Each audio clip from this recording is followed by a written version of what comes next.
বেফাস কাজ করবেন, ফুজুল কি বাদ করবেন, এগুলো করতে গিয়ে আপনি দেখবেন অন্তর কঠিন হয়ে গেছে। এত বেশি মানুষের সাথে মেলামেশার দরকার নাই, প্রয়োজন যতটুকু অতটুকু করবেন। ঠিক আছে, আল্লাহ পাক তৌফিক দান করুন, আমিন।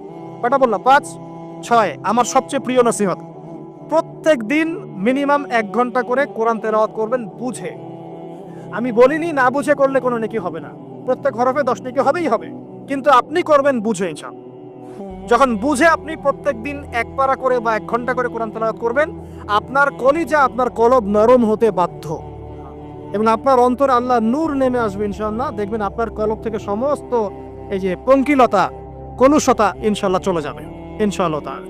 দুটো জিনিস অন্তরকে পবিত্র করে ফেলে, এক হচ্ছে কোরআন তেলাওয়াত, আর এক হচ্ছে বেশি থেকে বেশি আল্লাহর জিকির এবং ইস্তেগফার। তো কোরআন তেলাওয়াত বাড়িয়ে দেন, আল্লাহ পাক সবাইকে কোরআন তেলাওয়াত করার তৌফিক দান করুন, আমিন। যারা শেখেন নাই আজকে ওয়াদা করেন যে কোরআন আপনারা